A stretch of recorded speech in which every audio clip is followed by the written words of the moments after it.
Hi friends, முன்னாடியெல்லாம் நம்ம தும்மும்போது God plus யூன்னு சொல்லுவோம். அதுவே ஃப்ரெண்ட்ஸுக்குள்ளேனா யாரோ ஒன்று நினைக்கிறாங்கன்னு சொல்லி கிடிங் பண்ணுவோம். இப்போ இந்த டைமில் நம்ம தும்முனோன்னு வச்சுக்கோங்க, கொரோனான்னு சொல்லியே குவாரண்டைனில் அனுப்பிடுவாங்க. ஸோ ஃப்ரெண்ட்ஸ், இன்றைக்கி நம்ம இந்த வீடியோவில் ஏன் தும்மல் வருது அப்படிங்கிறத பற்றி தான் பார்க்க போகிறோம். It's me Aruna, you are வாட்சிங் AR academy presence voice series. வாங்க வீடியோக்குள்ளே போகலாம்.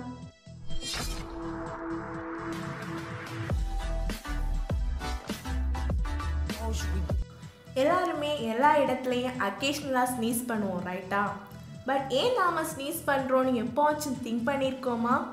ஆமாம், ரைட் தான். டஸ்ட் பார்ட்டிகல்ஸ், பாக்டீரியா, வைரஸ் இது எல்லாம் நம்ம உடம்புக்குள்ளே என்டர் பண்ணாமல் தடுக்கிறதுக்கு நம்ம உடம்பு யூஸ் பண்ணுற ஒரு டிஃபென்ஸ் மெக்கானிசம் தான் ஸ்னீசிங்.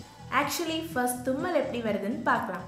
இப்போ டஸ்ட் பார்ட்டிகல்ஸ் நம்ம நோஸுக்குள்ளாடி என்டர் ஆகும்போது என்ன ஆகும்னா, டஸ்ட் பார்ட்டிகல்ஸ் டெலிகேட்டான ஸ்கின்னை ரீச் பண்ணும். இப்படி ரீச் பண்ணும்போது நோஸுக்குள்ளே ஒரு எரிச்சல் க்ரியேட் ஆகும். ஸோ இப்போது நம்ம நோஸ் என்ன பண்ணுன்னா, நோஸுக்குள்ளாடி இரிட்டேஷனாக இருக்குது அப்படிங்கிற சிக்னலை பிரெயினுக்கு சென்ட் பண்ணிகிட்டே இருக்கும்.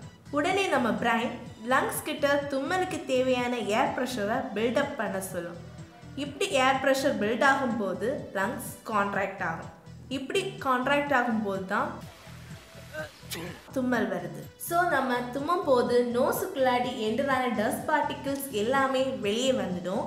அண்ட் ஃப்ரெண்ட்ஸ், இந்த ஸ்னீசிங்கை நம்ம டெக்னிக்கலாக ஸ்டெர்னிட்டேஷன் சொல்லுவோம். அண்ட் இது ஒரு ரிஃப்ளெக்ஸ் ஆக்ஷன். ஸோ இதனால தான் தூசி பறக்கும் போதும் பூக்களை ஸ்மெல் பண்ணும் போதும் தும்மல் வருது. ஸோ ஃப்ரெண்ட்ஸ், இந்த வீடியோவிலேருந்து ஸ்னீசிங்க்கு பின்னாடி உள்ள சயின்ஸ் கான்செப்ட் உங்களுக்கு புரிஞ்சிருக்குன்னு நம்புகிறோம். அண்ட் ஃப்ரெண்ட்ஸ், இந்த வீடியோ உங்களுக்கு பிடிச்சிருக்குன்னா மறக்காமல் லைக் பண்ணுங்கள், ஷேர் பண்ணுங்கள், சப்ஸ்கிரைப் பண்ணிக்கோங்க. கூடவே இருக்கிற பெல் ஐக்கானையும் கிளிக் பண்ணிக்கோங்க. நன்றி.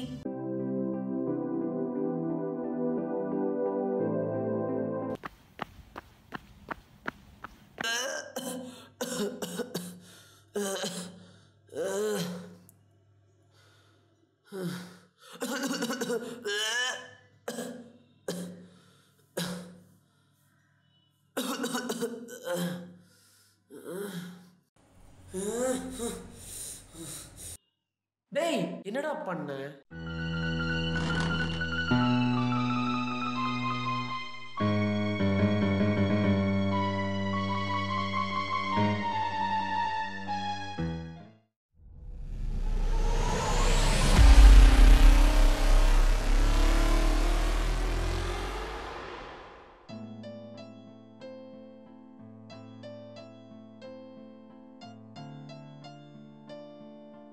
எனக்கு மட்டும் சின்ன பீஸ் சிக்கனு, ஆனால் அவனுக்கு பெரிய பீஸ் சிக்கன்.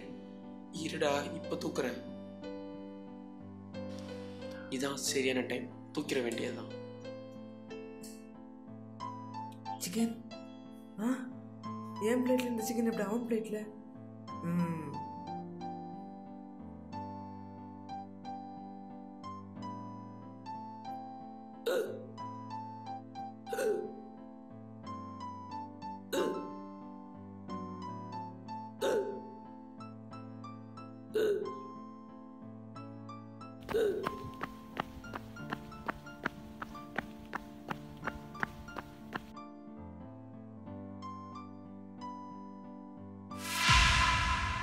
உனக்கு எதுக்குடா ஆரோ தண்ணி? இருக்கவே இருக்கு அக்மார் கடல் தண்ணி.